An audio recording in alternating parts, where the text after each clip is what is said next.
Alô, dando continuidade à série O Brasil e seus animais, hoje nós vamos falar sobre doenças, prevenções e tratamentos. E o nosso convidado especial de hoje é o Dr. Névio Primon de Siqueira, veterinário dos mais conceituados no Brasil. Tudo bem, Névio? Tudo em ordem. Tudo bom? É um prazer estar aqui com vocês. Então, o que nós vamos ver hoje?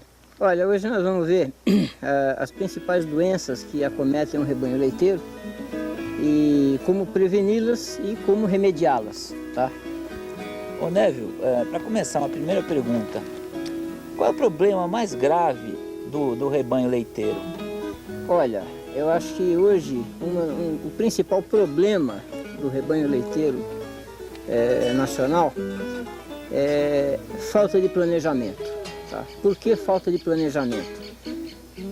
Porque dificilmente a gente vai numa propriedade de produção de leite e a gente vê uma meta a ser alcançada e os planos de como alcançar essa meta.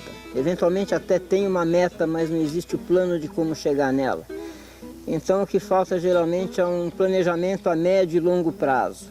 As coisas são feitas com planejamento a curto prazo e geralmente o que acontece é no meio do caminho, por um motivo ou por outro, justamente pela falta desse planejamento, muda-se o curso da fazenda, muda-se o curso do objetivo a ser traçado, enfim.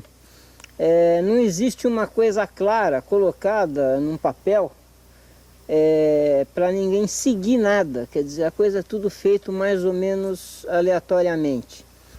Por onde começa a prevenção das principais doenças? Veja bem, Kiko, a profilaxia em uma fazenda de gado leiteiro, na minha opinião, começa pelo coxo. Tá? Profilaxia é prevenção, né? Prevenção. Prevenção de todo e qualquer tipo de doença que possa cometer o gado leiteiro. Ela começa pelo coxo por quê? Porque uma vaca, um bezerro mal alimentado, ele não vai ter uma resposta satisfatória daquele procedimento que você está fazendo para que você obtenha um resultado, tá? Seja uma vacinação, seja uma vermifugação. Então todo animal, para receber um procedimento profilático, ele tem que estar, antes de tudo, nutricionalmente sadio. Ele tem que estar bem alimentado para que o seu organismo possa dar a resposta eficiente daquilo que você está precisando. Então começa pela alimentação. A alimentação é lógico que tem N maneiras de se fazer o manejo alimentar, tá? Na propriedade, seja confinado, extensivo, semi-extensivo, enfim. O que importa é que o animal esteja bem alimentado, tá? Não importa a forma. E obviamente, além da alimentação, a gente tem que ter um mapa profilático eficiente, tá? O que é o mapa profilático? É um calendário, basicamente, que você distribui as vacinas e vermifugações e combate a carrapatos e, enfim, todos os procedimentos clínicos e sanitários ao longo do ano, tá? Então você tem uma distribuição mais ou menos equânime entre os meses do ano, onde você tem uma série de procedimentos divididos mês a mês, para não sobrecarregar o pessoal da fazenda, não estressar muito o gado de leite e também não dar muito trabalho para o próprio técnico, para que ele possa fazer isso com tempo e com calma e com segurança, tá? A gente evita de aglutinar muito procedimento numa mesma visita, no mesmo mês, porque você faz tudo com um pouco mais de calma e tranquilidade. E basicamente é isso, quer dizer, as vacinações são feitas de acordo com esse calendário e a prevenção também passa pela própria instalação da fazenda. Por que pela instalação? Porque a instalação de uma propriedade tem que ser voltada a quem vai usá-la, tá? E quem que vai usar a instalação de uma propriedade de gado leiteiro? É a vaca. Não é você, não é o dono e não é o funcionário. É a vaca que vai usar. Então a gente tem que fazer uma instalação lembrando disso sempre, tá? Você pode fazer uma instalação bonita, você pode fazer uma instalação enfeitada, mas nunca esquecendo que quem vai usar aquilo é uma vaca, tá? Então ela tem que ser com perfeitas condições de uso para o animal e não para quem vai visitá-lo, tá? Então você tem as cercas, tem os coxos, tem o próprio pasto, estábulos, salas de ordenha. Isso tudo tem que ser feito de forma que evite acidentes, traumatismos, pisos adequados que a vaca consiga ficar em pé em cima deles, tá? Nunca piso muito liso, na ideia de dar um acabamento muito bom, às vezes é prejudicial para o animal. Quer dizer, basicamente é isso, é nunca esquecer o usuário, tá? Então a prevenção é uma coisa que engloba hoje muito mais setores da fazenda do que se imagina, porque a gente fala em prevenção, a primeira coisa que você fala é vacina. E não está restrito a vacinas, tá? E outra coisa que faz parte de um mapa preventivo hoje, um mapa profilático, é a qualidade da água que você está usando na propriedade, tá? É uma coisa também muito deixada de lado, mas é uma coisa básica e fundamental, porque da água depende todos os procedimentos de uma fazenda leiteira. Não só com o animal diretamente, mas com os equipamentos que vão ser usados nesses animais e posteriormente no próprio equipamento de ordenha, na limpeza desse equipamento, na limpeza de tanques refrigeradores de leite, que pode tranquilamente acabar com o seu produto final, que é o leite, por uma água de baixa qualidade, tá? Uma água contaminada vai contaminar seu leite assim que ele cai dentro do tanque. Então a água hoje também faz parte de um esquema profilático de uma propriedade. Perfeito. E os cuidados com os recém-nascidos, como é que funciona? Bom, os recém-nascidos são os cuidados básicos. Acredito que não tenha muita novidade, mas a gente vai relembrar todos eles. Logo após o nascimento, na verdade o cuidado começa antes do nascimento, né? Com a vaca no pré-parto, que são a vaca tem que participar daquele esquema profilático anual, o que vai dar a ela condições de ter um colostro de alta qualidade imunológica, para que ela transfira essa imunidade de forma passiva, através do próprio colostro, à cria que vai nascer, tá? Bom, vamos começar do parto. O bezerro nasceu, preferencialmente com acompanhamento do parto, sem ajuda indevida. Sempre é melhor que a vaca faça o serviço sozinha, só interferência quando necessária, só interferir quando é necessário. Mas ela parindo, um dos primeiros cuidados é o corte e a cura do cordão umbilical. O corte do cordão umbilical normalmente a gente deixa por volta de 2 dedos de comprimento no máximo. O excedente, que normalmente fica pendurado, você corta com uma tesoura e é feita a desinfecção desse umbigo com solução iodada, tá? É a mais eficiente, é a mais usada atualmente. Pode-se também usar um repelente de mosca, de inseto, tá? Esses repelentes em spray são muito eficientes. Feito isso, normalmente o bezerro permanece com a mãe e a primeira mamada, o primeiro consumo de colostro é importante que seja acompanhado.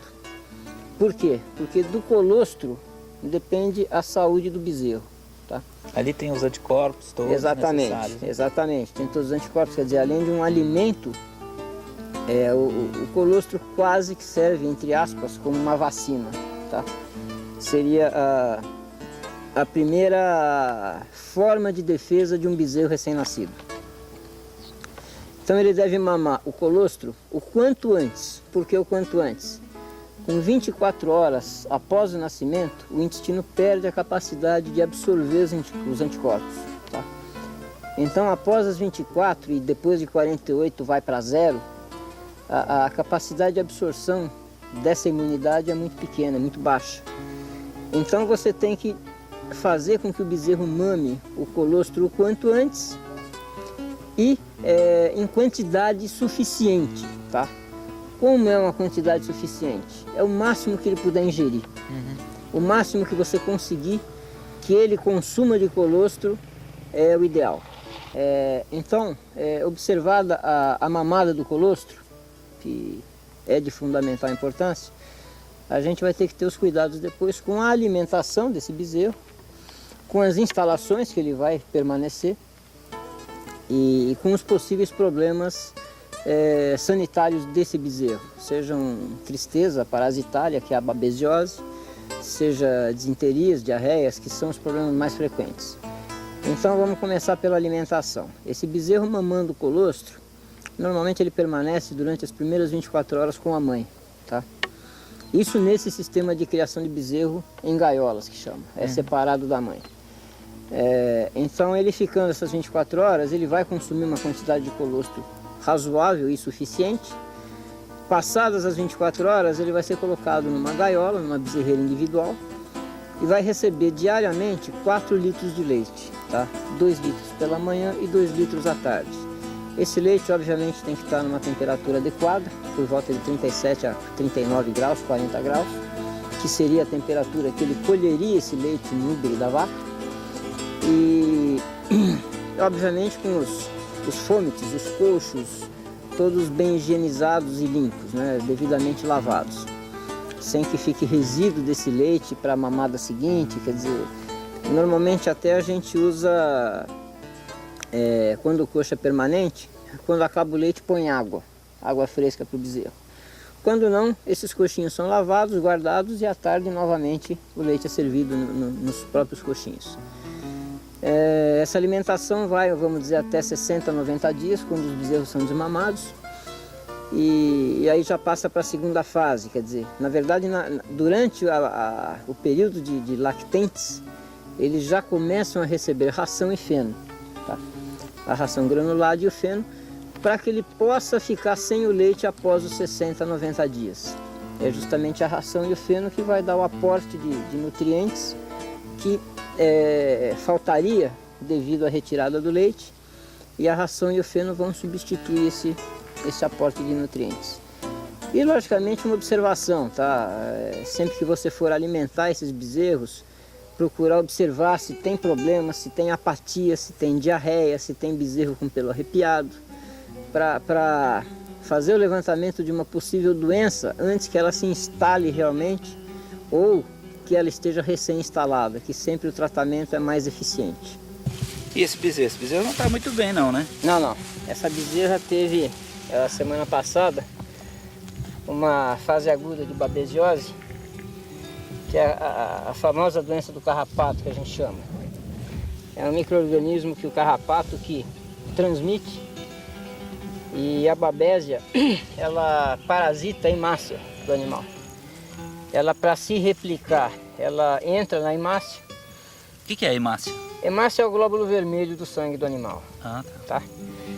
Então, ela, para fazer a sua replicação, a sua multiplicação dentro do organismo animal, ela parasita uma hemácia, e para, vamos dizer, liberar os filhotes, tá? As células de babésia novas, ela rompe essa hemácia. E à medida que isso vai aumentando, isso aumenta em progressão geométrica, tá? E obviamente as hemácias vão caindo em regressão geométrica, o que causa uma anemia bem grave no animal. E você pode ver que ela está com a respiração inclusive alterada, que isso é um sintoma de qualquer anemia, seja qual for sua origem. Normalmente o animal fica com a respiração mais rápida, na tentativa de oxigenar o corpo todo. Então a respiração tem que ser mais rápida, porque o número de hemácias, que é quem faz o transporte do oxigênio ao corpo do animal, do pulmão até os órgãos, é justamente a hemácia. E pelo número menor, o sangue tem que fluir mais rapidamente para que seja oxigenado o corpo todo do animal sem prejuízo às suas funções vitais. Então ela acaba tendo normalmente uma taquipneia, que é justamente a respiração aumentada, e também uma taquicardia, justamente para compensar a falta de hemácias com velocidade das hemácias restantes, tá? Normalmente essa doença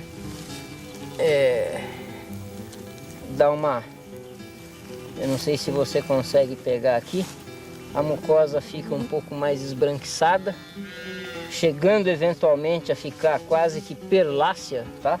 Com aspecto de uma pérola mesmo, chega a ficar branca.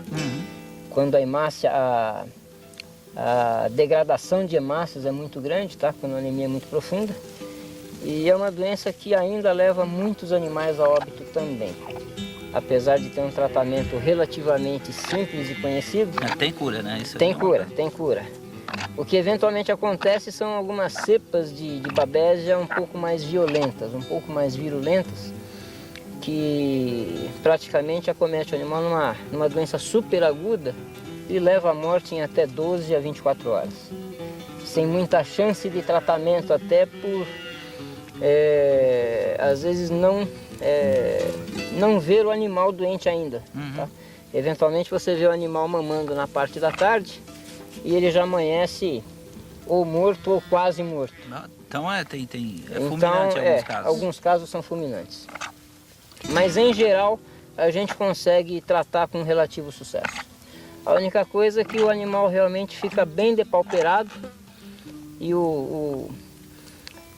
a fase, vamos dizer, seguinte à cura é um pouco trabalhosa, porque ele custa um pouco a recuperar o estado geral perdido devido à doença. E o medicamento adequado? Olha, o tratamento da babesiose hoje tem... veja bem, a gente fala em babesiose, mas na verdade é um complexo, ou uma ou outra isoladamente, babesiose e anaplasmose, que são doenças com um curso mais ou menos parecidos, as duas transmitidas pelo carrapato e as duas também causam hemólise, tá? Que é justamente a quebra da hemácia. O tratamento, normalmente a gente não tem a campo um diagnóstico diferencial de babésia ou de anaplasma.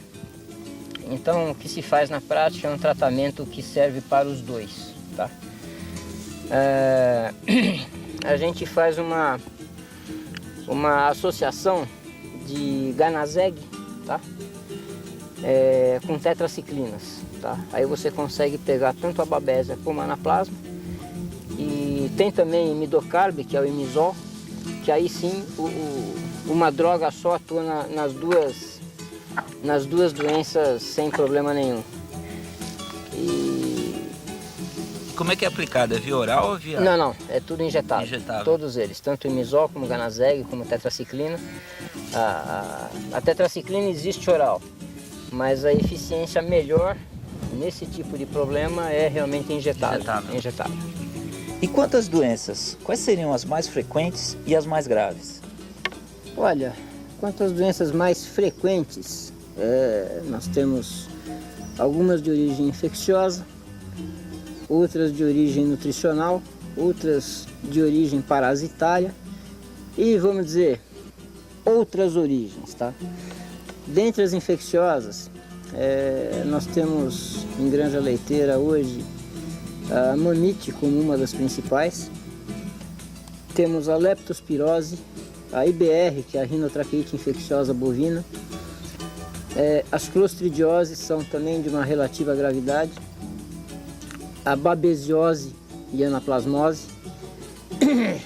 Essas aí, muita gente considera até doença parasitária, porque são parasitas da hemácia e não deixam de ser infecciosas. O que é da hemácia? A hemácia é o glóbulo vermelho do sangue. Tá? A babésia, no ciclo de vida, ela parasita a hemácia e destrói a hemácia. Então, ela está aí entre as infecciosas e as parasitárias. Certo.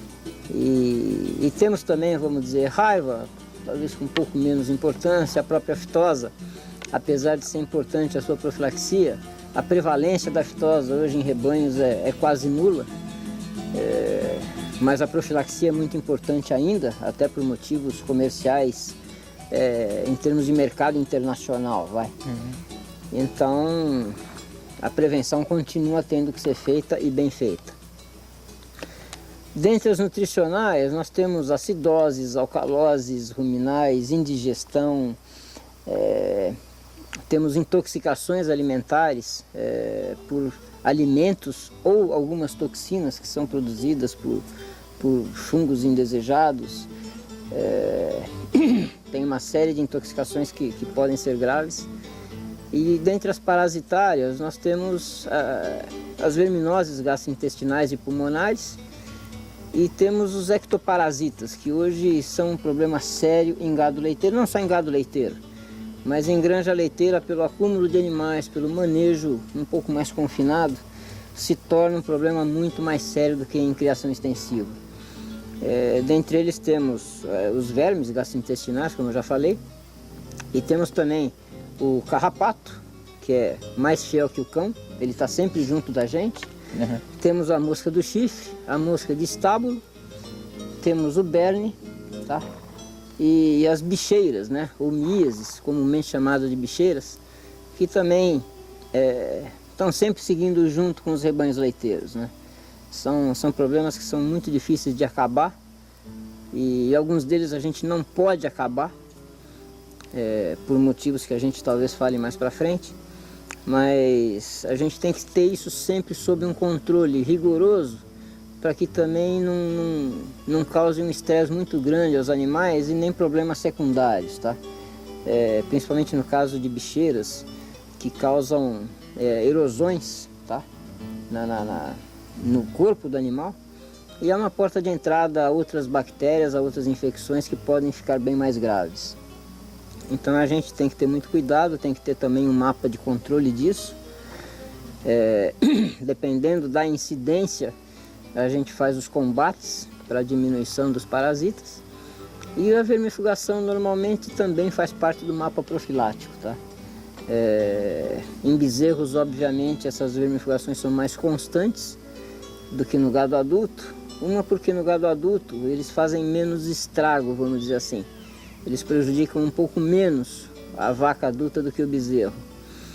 E alguns estudos também mostram que a disseminação dos vermes pelo gado adulto é menor do que pelos bezerros. Existe o exame de fezes que conta o número de ovos por grama de fezes, e esses ovos são muito mais numerosos nas fezes dos bezerros do que nos animais adultos, apesar deles também terem a forma adulta do verme parasitando. Mas a verdade é que a resistência dos animais é um pouco maior e a reprodução dos vermes acaba sendo prejudicada. Então você tratando mais os bezerros, você consegue manter o nível de vermes mais baixo dentro da propriedade. E no gado adulto você tem que manter um pouco o controle para fazer o tratamento mais de indivíduo do que de rebanho. Tá? Quando eu digo de rebanho, é lógico, a vermifugação é feita no rebanho todo, mas a disseminação, vamos dizer, é menos frequente no gado adulto do que no gado jovem. E vamos dizer, os ectoparasitas são pulverizações ou uso daqueles inseticidas hoje muito usados na forma Puron, que é colocado no dorso do animal. E o intervalo de uso disso, quem vai determinar geralmente não é o veterinário, é a própria vaca, é a própria infestação. A gente tem que manter isso sob controle sem deixar que fique muito parasitado, porém hoje nós não podemos acabar com os parasitas, porque isso pode ocorrer alguns transtornos mais sérios adiante, tá? Então a gente tem que conviver com eles de uma forma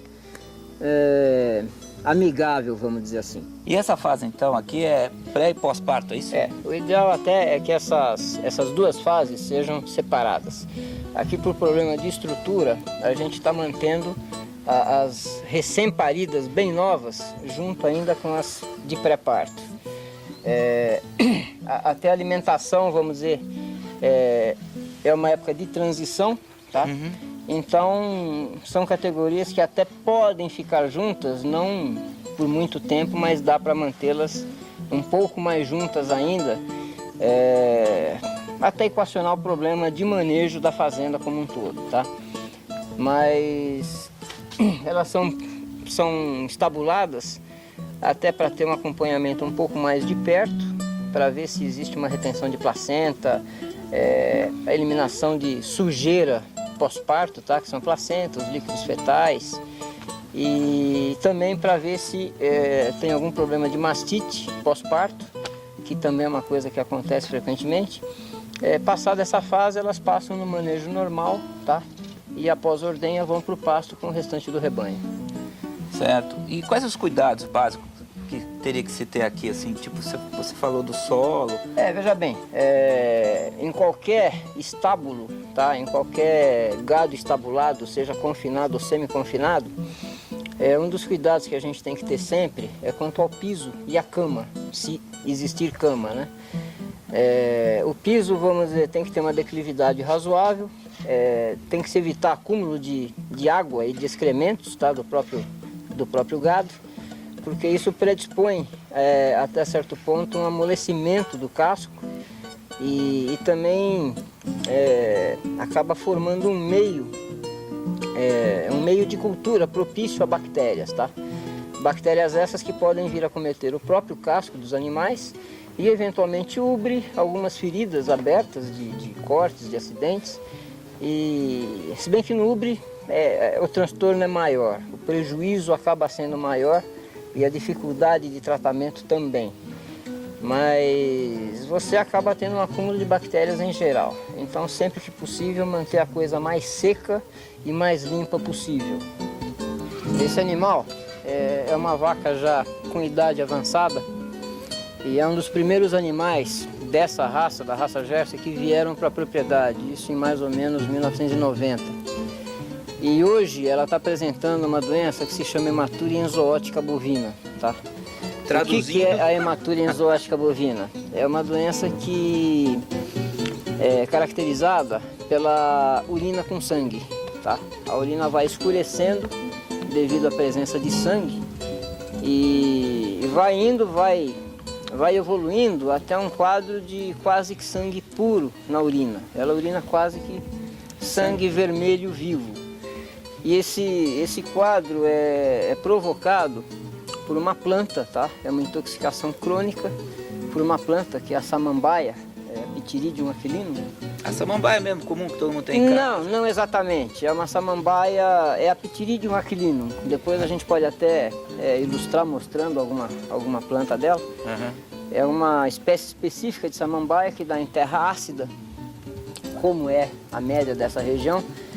E ela acaba provocando o aparecimento de tumores na bexiga da vaca, podendo aparecer também em esôfago, que normalmente dá uma tumefação no esôfago e acaba também levando o animal à morte. E esse tipo de intoxicação é uma coisa crônica. Você vem falar em tratamento eficaz não existe, tá? Existe tratamento paliativo, à base de anti-hemorrágicos clássicos, seja vitamina K, ou algum fator de aglutinação sanguínea, mas nenhum deles é eficaz, tá? Você consegue cortar o problema, mas em 1, 2, 5, 10 meses ele acaba retornando. Geralmente retorna quando a vaca está em pré-parto ou pós-parto, que é justamente nesta fase das colegas de estábulo dela, embora ela esteja aqui somente para tratamento. E a prevenção disso não é feita no animal diretamente, tá? A prevenção disso é feita na pastagem, justamente com a eliminação da samambaia causadora do problema. Como eliminar a samambaia? Geralmente com calagem do solo, tá? Porque ela é uma planta que se desenvolve muito bem em solo ácido. E praticamente a simples calagem acaba levando a samambaia ao final. Ela normalmente é eliminada. Logicamente o custo da calagem é relativamente alto, mas o prejuízo que ela dá com esse tipo de problema é muito maior do que o custo da calagem. E dá em todas as... Dá, ela não escolhe... bezerro, vamos dizer, é mais sensível, tá? Por exemplo, do lote dela, se tivesse vindo alguma bezerra junto, animal jovem, já teria morrido há muito mais tempo. A doença se instala ativamente mais cedo. Tá? Quando o animal é adulto e entra em contato com a samambaia, ele demora mais a desenvolver o problema, mas acaba desenvolvendo também. E em quanto tempo leva à morte? Olha, isso varia muito de animal para animal, tá? E dependendo também do contato que o animal teve com o produto, com a samambaia no caso, do tempo que ele teve contato com a samambaia e da quantidade, inclusive do estágio de evolução, de vida, vamos dizer assim, da samambaia em si. A samambaia, quanto mais nova ela está, quanto mais novo o broto, maior a capacidade de intoxicação, tá? Maior a quantidade de princípio tóxico, então ela vai ser mais rápida a evolução da doença. Como eu falei, a idade do animal também influi bastante, e aqui mesmo, na região, a gente já viu casos de vacas como essa, por exemplo, que teve o primeiro contato em 1990 e está tendo problema 9 anos depois. E eventualmente você tem animais que nascem na propriedade e com 2, 3 anos de vida, no primeiro parto, já apresenta o problema e já leva à morte. Então é um quadro muito variável. Agora é um quadro característico de algumas regiões, tá?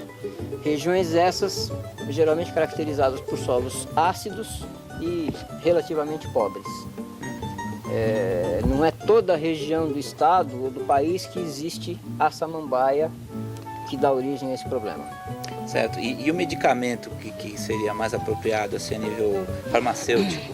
Olha, quanto a medicamentos, como eu falei, é paliativo, tá? A gente usa eventualmente quando tem uma vaca em produção, com uma produção razoável, e num estágio ainda, vamos dizer, mais leve da doença, para não perder a produção de leite ou eventualmente uma cria que esteja no ventre da vaca, para tentar levar a vaca até o parto, você pode usar, vamos dizer, Monovin K, tá? Que é vitamina K. Um que tem bastante atuação, que dá um resultado razoável, é o Transamin, que é anti-hemorrágico. E eu costumo também fazer uma dosagem de Monovin B1, tá? Por quê? Porque um dos princípios tóxicos da samambaia é justamente uma tiaminase, que é uma enzima que destrói a vitamina B1. Então a gente também repõe um pouco dessa vitamina para dar um suporte melhor ao animal. Mas torno a repetir, é um tratamento paliativo que você vai levar o seu animal até um objetivo a curto prazo, tá? Nunca pensar nesse tratamento como um tratamento eficaz e permanente que vai deixar o seu animal no rebanho por alguns anos. Aqui é um dos problemas que acabam acontecendo e são totalmente indesejáveis, tá? É um problema grave e totalmente indesejável numa granja leiteira. Esse acúmulo de água, de umidade no estábulo, acaba justamente predispondo a proliferação de bactérias indesejáveis, tá? Além do que a umidade excessiva no casco dos animais acabam amolecendo, entre aspas, o casco, acabam deixando o casco mais suscetível à entrada de bactérias que obviamente são indesejadas e causando problemas sérios de podridão, de brocas e também predispondo o próprio casco a traumatismos, porque a vaca, quando pisa em um local de solo amolecido, esse barro eventualmente entra na fenda do casco da vaca e acaba irritando a porção interdigital. E a vacinação aqui, como é que é? Bom, esse lote é o lote de pré-parto, tá? No lote de pré-parto, normalmente a gente faz uma vacinação de 30 a 60 dias antes do parto previsto da vaca. Essa vacinação normalmente é contra a pasteurelose e o paratifo, que são doenças que acometem principalmente os bezerros, tá? Então nós vacinamos a vaca visando a imunidade passiva que o bezerro vai ter através do colostro, quando mamado, quando essa vaca parir, tá? Então, o objetivo da vacina, qual é? É manter o título de anticorpos na vaca mãe alto, para que haja uma concentração alta desses anticorpos no colostro que o bezerro vai ingerir, tá? Quer dizer, é o que a gente chama de imunidade passiva, que vai dar imunidade para esse bezerro até os 60, 90 dias de vida, tá? Quando aí sim ele começa a ter os anticorpos produzidos por ele próprio, que seria imunidade passiva, através ou de contato direto com os agentes causadores de doença, ou propriamente vacinas aplicadas para desenvolver realmente anticorpos, tá? Mas a vacinação do lote pré-parto geralmente é visando sempre o bezerro. As vacinações geralmente são feitas anualmente ou semestralmente, sendo que só para Paratifo é feita nesse esquema. E ela também pode ser feita a cada 6 meses, no rebanho de matrizes como um todo, tá? Para evitar essa vacina, vamos dizer, fora de um calendário regular da propriedade. Você fazendo ela semestralmente, a vaca sempre vai ter um nível de anticorpos bom no colostro. E você evita de ficar com um frasco de vacina aberto, tirar 1 ou 2 doses cada mês ou cada semana, de acordo com a entrada das vacas na maternidade, tá? Então você tem essas 2 opções, ou fazer 30 a 60 dias antes do parto previsto, ou fazer a cada 6 meses no rebanho de matrizes como um todo. As 2 opções te dão um colostro de boa qualidade. Certo. E pós-parto? Pós-parto, com essas vacas, vacinação não tem, tá? Elas já estão no calendário regular da fazenda, que a gente vai comentar sobre isso também. Mas os cuidados pós-parto são geralmente exame do leite, tá? Para ver a hora que pode ser encaminhado à usina, ver se não tem mamite pós-parto, que seria já de vinda da vaca no período seco. E esse exame pode ser feito facilmente? Normalmente é feito visualmente ou laboratorialmente, mas a gente manda para laboratório depois de uma confirmação visual do problema, tá? A gente pode mostrar isso mais para frente, que faz parte do controle de mastite, tá? Que é uma das principais doenças do rebanho, leiteiro, não desse especificamente. Mas basicamente é isso. E observar a limpeza, se alguma vaca não tem retenção de placenta, não tem infecção uterina, que isso também são problemas que se contorna com prevenção. Hoje o número de casos aqui também é muito baixo e não chegam a causar problema. Mas tem propriedades que têm problemas sérios com retenção, com metrites e problemas reprodutivos devido à infecção. Bem, essa fase aqui é de bezerro desmamado já, tá? Então eles já não recebem leite e no lugar do leite eles recebem capim picado com ração granulada e o feno, tá? O feno é muito importante nessa fase, assim como a ração granulada, porque sem o feno e sem a ração você não consegue substituir o leite, tá? Então para fazer o desmame precoce, que seria aos 60 a 90 dias de idade, você excluir totalmente o leite da dieta desse animal, você obrigatoriamente tem que suprir o que teria no leite, em proteínas, energia, minerais, etc. Então você consegue suprir isso, principalmente com a ração granulada e com o feno. E eventualmente um capim picado, visto que nessa época o pasto já tem algumas deficiências, então a gente suplementa também com um pouco de verde picado no coxo. E já é uma fase onde os bezerros já começam a ficar aptos a receber vacinas, tá? Então, vamos dizer, a partir dos 4 meses de idade, praticamente eles já podem receber qualquer vacina no mapa profilático de vacinações, inclusive vermifugações, eles já receberam inclusive na fase anterior. O vermífugo a gente começa bem cedo. Agora, vacinações, vamos dizer, a principal vacina nessa fase, principal por quê? Porque ela obrigatoriamente tem que ser feita nessa fase, tá? É a de brucelose, e somente nas fêmeas. Porque a vacina de brucelose, por que somente nas fêmeas? Porque no macho ela produz a doença brucelose, tá? A reação do macho à vacina é o desenvolvimento da doença. Então ela nunca pode ser aplicada em macho. E as fêmeas têm que tomar essa vacina de brucelose entre 4 e 8 meses de vida, tá? Que vai combater? A doença vai ser combatida a qualquer tempo, tá? O problema é que se você aplica numa fêmea a vacina de brucelose, em uma fase que ela já passou a fase de puberdade sexual, obviamente, essa vacina vai dar um título permanente no exame de diagnóstico da brucelose, tá? A hora que a gente falar do exame de diagnóstico, os espectadores vão entender o porquê desse título, tá? Esse título não pode permanecer pelo resto da vida do animal. E quando você aplica a vacina de brucelose em uma fêmea já madura sexualmente, esse título fica para o resto da vida alto. Então você perde parâmetro no exame para dar um diagnóstico de animal positivo ou negativo para a doença. Então você pode prejudicar eventualmente uma bezerra sã, uma vaca, no caso sã, por ter sido vacinada em época errada, tá? Então por isso que eu considero a mais importante desta fase. Agora, a importância da vacina como prevenção é igual para todas as doenças, quer dizer, nessa fase eles já começam a tomar a vacina de brucelose, a vacina de aftosa, que também começa mais cedo. Isso para todas as raças, né? Todas. As vacinas de clostridiose, tá? Manqueira, gangrena gasosa,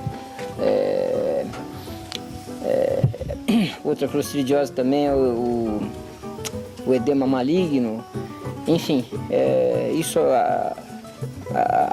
a clostridiose atinge várias doenças, tá? As vacinas também de leptospirose, IBR, também já podem ser aplicadas nessa fase, daqui para frente. Enfim, aqui começa praticamente o calendário profilático do rebanho, tá? Quer dizer, essas vão ser as futuras matrizes e como futuras matrizes elas têm que ser tratadas já numa profilaxia, tá? Inclusive a parte de alimentação, eu diria que faz parte de uma profilaxia também, porque animal mal nutrido não responde à vacinação. Certo. Então a alimentação é básica. Fala em alimentação, eu vi que os bezerros eles não ficam mais juntos da mãe, né? Sim. Como é que é esse negócio agora? Esse é o sistema de desmama precoce e aleitamento artificial, tá? O aleitamento artificial consiste em você separar o bezerro da matriz, da vaca, da reprodutora, por volta de 24 horas após o nascimento. Por que 24 horas? Porque ele tem que mamar o colostro, que é aquele primeiro leite que ele vai mamar no útero da mãe. Todos os anticorpos. Exatamente, é daí que ele vai tirar os anticorpos daquela imunidade passiva, tá? E passando as 24 horas, ele sobe e vai para aquelas gaiolinhas e recebe de manhã e de tarde 2 litros de leite, tá? Ou em mamadeira ou num baldinho. A gente até usa um pinico, tá? É o mais usado por ser redondo, não ter canto nenhum, então fica fácil a higienização. Então cada bezerro recebe 4 litros por dia de leite e a desmama, vamos dizer, ocorre perto de 60 a 90 dias, dependendo do desenvolvimento do bezerro também.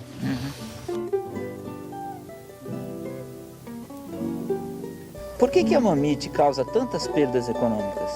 Bom, a mamite é uma doença de origem infecciosa que traz muitas perdas econômicas pelo seguinte.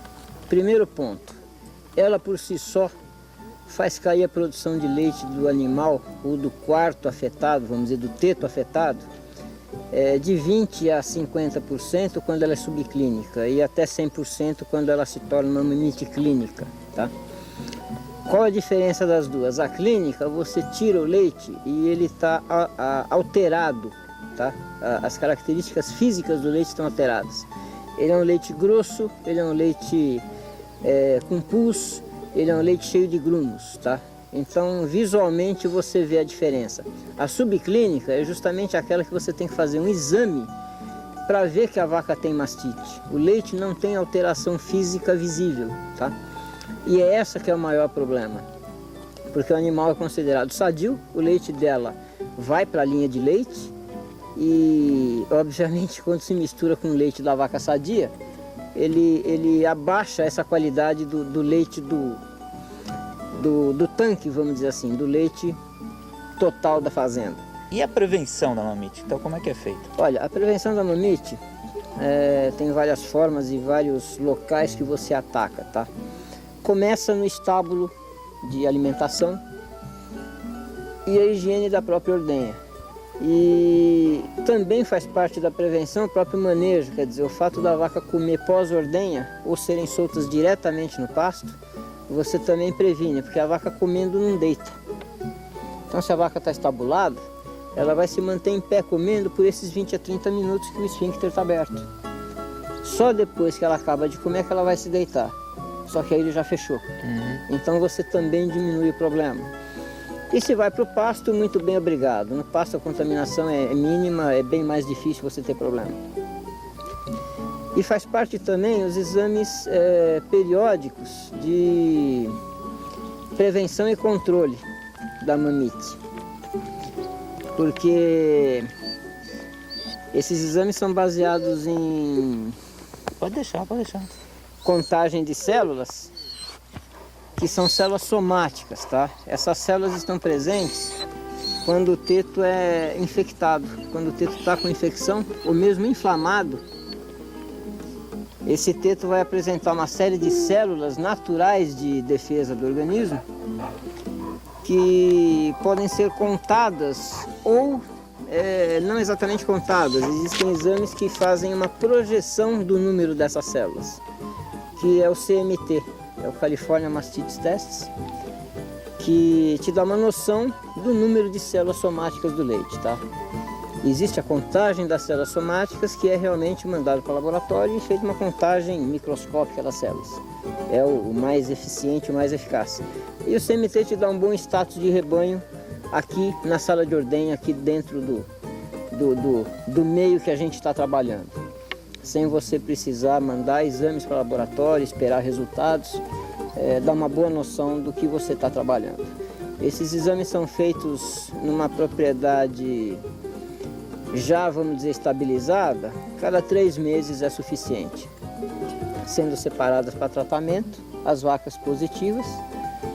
E se você entra numa propriedade que tem problema mais sério, você pode fazer mensalmente, quinzenalmente, até ir eliminando as positivas para tratamento e até você conseguir um nível bom de mastite dentro do seu rebanho. Névio, como evitar as outras doenças frequentes, além da mamite? Tá. As outras doenças, a maioria das que foram faladas, são doenças infecciosas, tá?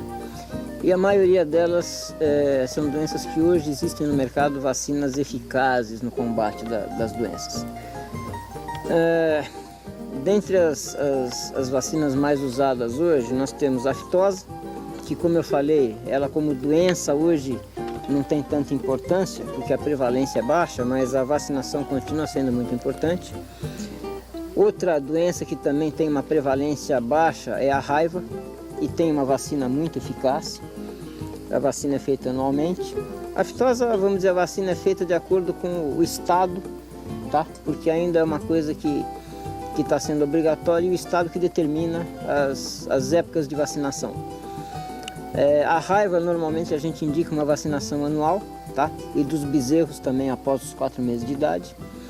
As clostridioses, tá? A gente também indica a vacina a partir dos 4 meses e a partir disso, de 6 em 6 meses, tá? Ela seria semestral, em animais até 2 anos de idade. E vamos dizer, em uma dessas 2 vacinações que são semestrais, a gente vacina o rebanho inteiro, tá? Por quê? Porque a clostridiose mais comum é a manqueira, o carbúnculo sintomático. Essa doença específica de animais até 2 anos de idade. Porém, as outras doenças causadas por Clostridium, seja o Septicum, seja o Sordelli, que são a gangrena gasosa e a enterotoxemia, elas acometem animais sem distinção de idade. E é uma doença que antigamente não era muito falada, não sei se por falta de diagnóstico ou por falta da doença em si. Mas hoje a gente vê em rebanhos as mortes súbitas, que a gente fala, que são animais que aparecem mortos sem sintomatologia nenhuma e geralmente são causadas pela gangrena gasosa e enterotoxemia. Então esse é o motivo de, uma vez ao ano, você estender essa vacina de clostridioses para o rebanho todo. A IBR e a BVD, que seria a diarreia bovina vírus, são causadas pelo mesmo vírus, que é o herpes vírus. E também existe no mercado uma vacina já eficiente, embora ela seja importada e de valor relativamente alto, mas ela também é feita anualmente sem problema nenhum. É uma doença que hoje já tem uma prevalência razoavelmente boa nas granjas leiteiras, provavelmente até pelo uso de sêmen importado, tá? Porque o próprio sêmen dissemina o vírus. E era uma doença que até pouco tempo era exótica no Brasil, tá? E ela entrou ou por sêmen ou por animais importados. Temos também a leptospirose, que até há pouco tempo era uma doença relativamente ignorada, porém ela já causava prejuízos há muito tempo. E também não existia uma vacina comercial nacional. Hoje já existe, hoje também existem as importadas. Que aparentemente a eficácia das importadas ainda é um pouco superior às nacionais. E normalmente elas já são aglutinadas na mesma vacina de IBR e BVD. Então, com um esquema só de vacinação, você causa o estresse no gado uma vez só e você já mata as duas doenças, você já faz as duas profilaxias. Temos também a brucelose e a tuberculose. Essas são um pouco mais importantes porque a prevalência é mais alta, tanto uma como outra. As duas são zoonoses que também vêm exigir do corpo técnico de uma propriedade uma assistência um pouco mais eficaz. Não que as outras sejam largadas, mas essas têm que ser melhor cuidadas. E o controle da brucelose é feito com vacinação das bezerras fêmeas de 4 a 8 meses de idade, tá? Nunca fazendo fora dessa idade, porque se você fizer em animal já maduro sexualmente, você vai ter problema depois no exame da brucelose que vai dar positivo. E nunca fazer nos machos, porque no macho ela causa doença, e sempre ter muito cuidado com a vacina, porque ela causa doença inclusive no homem, tá? Então muito cuidado na aplicação. É uma vacina que eu não costumo passar para tratador fazer ou para gerente fazer. Normalmente eu que faço, porque a gente sabe o cuidado que a gente tem que ter. E sabe as consequências disso. Então toma cuidado. E a tuberculose, não existe vacina, tá? Bom, quanto à tuberculose, existem basicamente 3 tipos de exame mais usados. Um deles é a prova simples, que pode ser feita na cauda do animal, na prega da cauda, ou mesmo na pele da tábua do pescoço. É injetado intradermicamente 0,1 ml de tuberculina e feita a leitura 3 dias após a aplicação da tuberculina. Existe também a prova de Stormont, que consiste na aplicação da mesma tuberculina na tábua do pescoço. 7 dias depois da primeira aplicação você retorna, aplica mais 0,1 ml no mesmo ponto de aplicação da primeira e faz a leitura da diferença do 7º dia para o 8º. Então você vem e mede com paquímetro no 7º dia, marca a espessura da prega da pele e injeta novamente mais 0,1 ml de tuberculina. E no dia seguinte você vem e mede novamente a prega da pele. A diferença de tamanho é que vai determinar se o animal é positivo ou negativo. E tem a prova comparada, que você aplica no animal no mesmo dia a tuberculina bovina e a tuberculina aviária. Mais ou menos mantendo uma distância de 10 a 15 centímetros uma da outra. E você faz as medidas anteriormente à aplicação. Tendo essas medidas marcadas, no 3º dia você vem e toma novamente as medidas no local da aplicação. E vamos dizer, a diferença das diferenças são comparadas. Então você mede a diferença que deu na tuberculina bovina, a diferença que deu na tuberculina aviária, e vamos dizer, pega esses 2 números e compara entre si, tá? Essa comparação é que vai determinar se o animal é positivo ou negativo para a tuberculose. E quais são os principais parasitas? Olha, como eu já falei, os parasitas mais frequentes são carrapatos, a mosca, seja de chifre, seja a mosca de estábulo, as duas são sugadoras. Temos também o berne, que também causa transtorno e baixa qualidade de couro e comercialmente é muito ruim. E as míases, que são as bicheiras, né? O berne acomete animal sadio, quer dizer, a mosca vem, deixa o ovo na pele do animal, pele íntegra, e a larva perfura a pele e se instala. A míase, ou bicheira, ela já aproveita uma solução de continuidade previamente ocorrida no animal. Ela se alimenta de tecido morto. Tipo uma ferida. Exatamente. Então, quando você tem uma ferida com um pontinho necrótico, ela vem e se instala. E aí, vamos dizer, pelo edema da própria ferida, da própria presença da miase, o tecido vai se demaciando, vai inflamando e vai necrosando, e ela vai devorando, vamos dizer assim, animal adentro. Como eu falei, é uma porta de entrada para outras infecções e deve ser combatida. As moscas causam transtorno no sentido de causar estresse aos animais, tá? Também podem causar algumas doenças eventualmente, mas como transmissoras elas têm pouca importância. A importância maior é como causadoras de estresse, tá? Ou seja, encher o saco. Exatamente. Pentelha. A vaca não consegue se alimentar direito, tá? Ela está sempre preocupada em tocar mosca, em levantar pata, em bater na barriga, em abanar a cauda, em lamber o flanco, enfim. Ela passa a não se alimentar direito e a produção cai. Certo. E o nosso amigo carrapato. Esse? Tá? Como eu falei, é mais fiel que o cão, tá sempre junto com a gente. Aliás, tem um aqui, peraí. Deixa eu arrancar. Eventualmente a gente pega.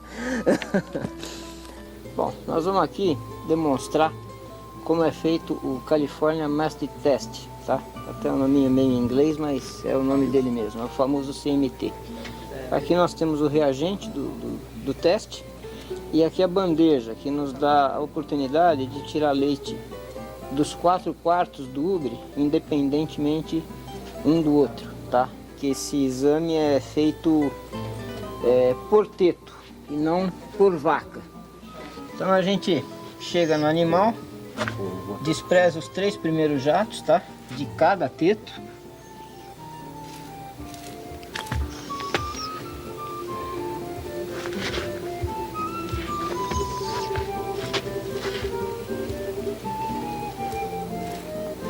Desprezados os 3 primeiros, a gente passa para a coleta do leite na bandeja.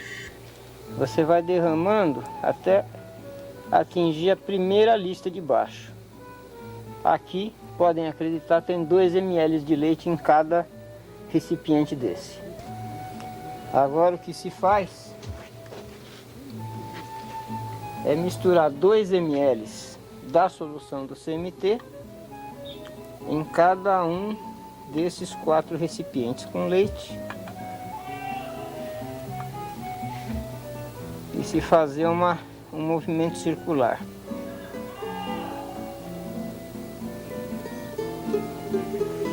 E aqui todos eles negativos, tá? O positivo ele cola na placa e fica um roxo bem forte. Essa coloração é característica do exame negativo. Bom, eu gostaria de agradecer a sua presença no nosso programa e a sua colaboração. Eu acho que foi de super valia para as pessoas que se interessam por esse assunto e queria deixar o nosso microfone aberto para as suas últimas palavras. Não que você vá morrer agora, pelo amor de Deus, mas está aí o microfone. Só queria agradecer também e encerrando por aqui. Ok, muito obrigado pela sua participação. Segue daí, hein?